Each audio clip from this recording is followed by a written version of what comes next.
ఏది ఏమైనా కేజీఎఫ్ సంస్థ ఇటు తెలంగాణలో నిర్వహించినప్పుడు స్వయంగా సీఎం రేవంత్ రెడ్డి గారు అలాగే మంత్రులు అందరూ వచ్చారు. ఇక్కడైతే పెద్ద రాద్ధాంతం అయితే ఏమీ జరగలేదు. తమిళనాడులో మాత్రం ఎందుకో ఒక రకమైన అలజడి తీసుకొచ్చిన పరిస్థితి ఉంది. ఎందుకంటే ఎప్పటి నుంచో అక్కడున్న కమ్మ సంఘాలు కానీ ఇక్కడ ఆంధ్రప్రదేశ్లో తెలంగాణలో ఉన్న కమ్మ సంఘాలు కానీ ఈ సంఘాన్ని కలుపుకొని వెళ్లడంలో మిస్ అయ్యారా?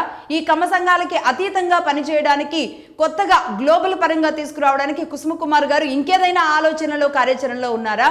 మరి ముందు నుంచి ఉన్న వాళ్ళని కాదు అని వెళితే ఎంతవరకు సక్సెస్ అవుతుంది? ఎందుకంటే ఇదే కమ్మ సంఘాల్లో పేదల కోసం కష్టపడుతున్న సంఘాలు చాలా ఉన్నాయి, అలాగే పెద్దల కోసం మాత్రమే కష్టపడుతున్న సంఘాలు కూడా చాలానే ఉన్నాయి.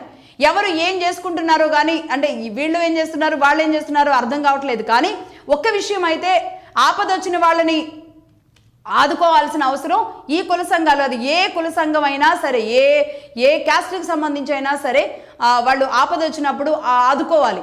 ఆర్థికంగా వెనుకబడిన వాళ్ళని ఆదుకోవాలి.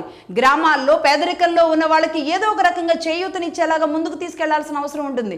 ఇదే క్యాస్ట్లో ఒక రకంగా ఆడపిల్లలు తక్కువైపోయారు, పెళ్లిళ్ళు కానీ అబ్బాయిలు పెరిగిపోయారు, అమ్మాయిల డిమాండ్ ఎక్కువ అవుతూ ఉంది. డబ్బు సంపాదన ఆస్తి ఉన్న వాళ్ళకే కాస్త కూస్తో పెళ్లిళ్ళు అయిపోతున్నాయి. నిరుద్యోగులుగా ఉన్న వాళ్ళని అసలు వాళ్ళని ఎందుకు పనికిరాని వ్యక్తులుగా చూసేలాంటి పరిస్థితి రోజు రోజుకి ఎక్కువ అవుతుంది. ఇది వాస్తవం, అందరూ యాక్సెప్ట్ చేస్తున్నారు కూడా. మరి ఇలాంటి వాళ్ళకి కొత్త కొత్త అవకాశాలు ఎలా ఇవ్వాలి ఏంటి అనేది అయితే ముందు తీసుకువెళ్లాల్సిన అవసరం చాలా స్పష్టంగా ఉంది. రీసెంట్గా ఆంధ్రప్రదేశ్లో కమ్మ కార్పొరేషన్ మొదలైంది. సరే, పేరుకైతే మొదలైంది, రీసెంట్గానే మొదలైంది కాబట్టి మరి ఇప్పటి వరకు నిధులు కేటాయించారా కేటాయించలేదా దానికి సంబంధించిన ఏ విషయం కూడా ఎవరికి తెలియదు. దీనికి ఏమైనా ఒక దిశానిర్దేశం జరిగిందా?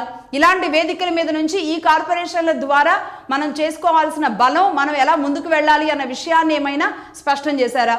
అది కూడా తెలియదు. ఇది కూడా ఇదే రాజకీయ పార్టీలుగా అరంగేట్రం చేస్తున్న వాళ్ళు కానీ లేదా రాజకీయ పార్టీల్లో ఉన్న వాళ్ళు కానీ వాళ్ళు కూడా మాట్లాడుకోవాల్సిన అవసరం ఖచ్చితంగా ఉంటుంది. బట్ ఇవి